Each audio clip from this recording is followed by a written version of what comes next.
In February 19, 2016, Muhammad Qasim saw a dream. In this dream, we were in a very huge building, and the ones who ran the building made such a system which prevented anyone from escaping. I was very concerned with this system and I wanted to escape, but I could not find a way out. Then, in a dream within, Allah told me there's a way out. Search for it and I will help you. I immediately started searching and I met a few people. I told them that Allah has told me there's a way out of this system. Come, let's go and find it. But they said, are you mad? No one has ever escaped this building, and even if they did, we have no clue how. So don't waste your time and don't waste our time. Why don't you just keep on living in this building like everyone else? I said in my mind, you mean live like a slave? I refused to accept that, so I continued my search. I found some powerful people who had many followers. I told them there's a way out of here. They replied saying take him to a doctor. This is a madman. They took me to a doctor and the doctor said to them that there's a defect in his heart and there's no cure. After seeing this, I became worried. No one was listening to me and Allah hasn't helped me yet either. I became annoyed, so I left. I passed by several halls, one after another, until I reached the place where there was the light of the sun, and that light was shining on one or two people. They looked at me and one of them said, "Look how beautiful his sweater is."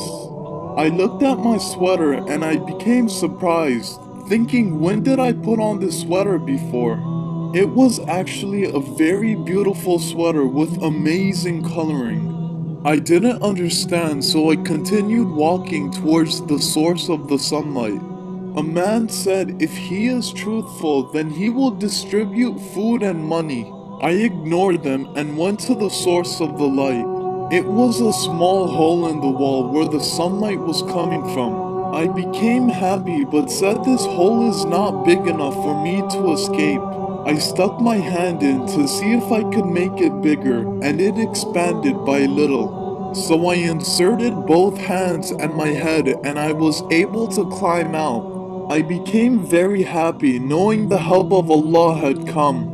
I went forward and found my home. In my house, there were many birds inside cages, and they were hungry and chirping loudly. Then I thought, how can I feed them since I have nothing to feed them with?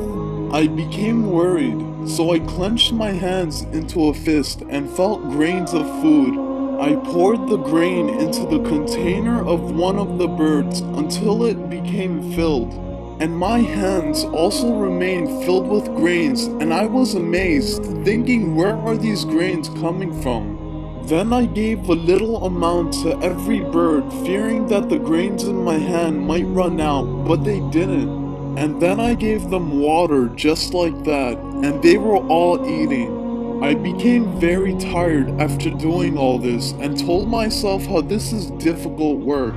I opened the door of their cages and told them to go out in the morning and find their sustenance and come back to your cages in the evening. And also, keep your cages clean. All of them agreed and said we will obey everything you commanded.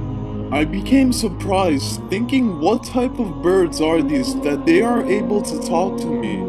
Then all those birds did exactly what I asked them to do and their breed multiplied swiftly. And I said that I will sell these birds to the rich people of the building and gain wealth. And I should also do something else to impress the people of the building. And I should surpass them so that they will have to accept my terms. I remembered how they lacked a source of power in the building, so I wanted to invent a new generator to create electricity. Then a powerful and new generator appeared in front of me by the mercy of Allah. I became amazed that I just thought about it and Allah made it into a reality. Then I said to the people of that building that I invented a very easy and new formula to generate electricity. Then those people sent their best engineers and they were amazed by the generator and they requested the formula to make a similar one. I needed to gain wealth to free the people, so I said, do you think that I will give it to you for free? Then I gained a lot of wealth by selling the birds and the formula. I freed many people from the building by giving money to the owners, and I distributed money amongst the people and gave them food, as well as a place to live. There was still more people in the building and I was debating whether I should give the rest of the food and money to all of them or not. I know I would feel ashamed if the money finishes and I couldn't save the others and distribute to them. And Allah said from the sky that those people who do not despair from the mercy of Allah and remain patient, then Allah gives such a reward to them. And the treasures of Allah do not end by distributing. Instead, they constantly increase. And Allah is dominant over what He does.